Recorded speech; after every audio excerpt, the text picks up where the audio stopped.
Now, here's your Farm and Ranch Report from the Montana Ag Network.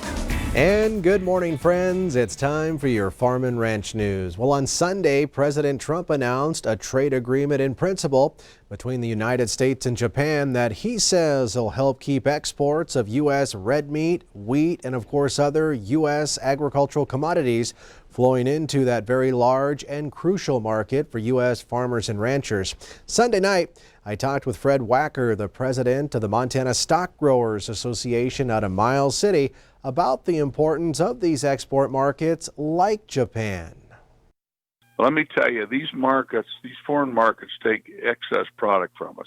And it's absolutely critical that we have those markets and we keep making these deals because we need those deals in order to maintain a good price for the cattle raised here in the United States.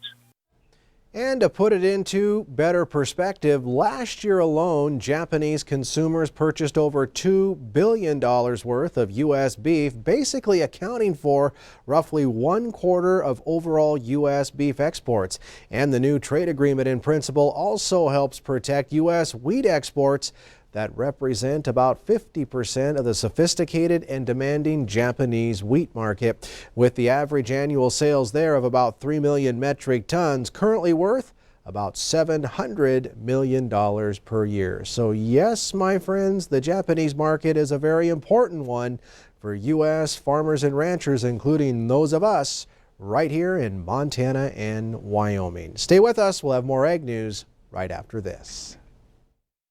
Roots, they anchor CHS to Montana. CHS is your partner for feed, for fuel, for agronomy, for grain. CHS is the largest agricultural cooperative in the world. CHS leads because our owners know this land and know how to make the most of this modern farming world. CHS is your cooperative. CHS, creating connections to empower agriculture.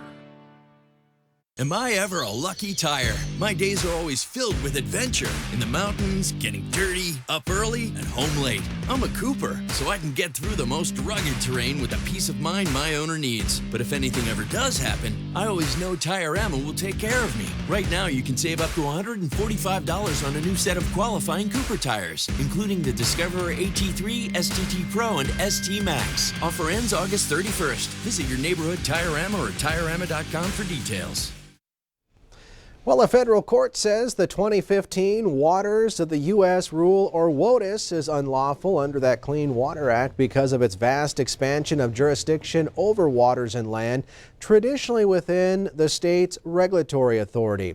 Now, the Court for Southern District of Georgia found the agency overstepped not just the Clean Water Act, but also the Administrative Procedures Act, which basically lays out the most basic rules governing how agencies may propose and establish federal regulations. The Georgia court also kept in place a preliminary injunction preventing the rule from becoming effective in the 11 states involved with the lawsuit, while the EPA finalizes its own repeal and replacement of the 2015 rule. Now, the Montana Farm Bureau Federation's National Affairs Director, Nicole Rolfe, says the ruling is excellent and some long-awaited news for Montana's farmers and ranchers. And finally, livestock analysts say the monthly cattle on feed report released Friday afternoon was basically uneventful in terms of total cattle on feed. Unchanged numbers from a year ago also indicate a steady level. Now, the combination of higher marketings and lower placements in July is helping to tighten overall supplies through these late summer months, which is good. Cattle and calves on feed for the slaughter market in the U.S. for those feedlots with a capacity of 1,000 or more head totaled 11.1 million head on August 1st. Now, the inventory was slightly above last year, but it's the highest August 1 inventory since the series began in 1996.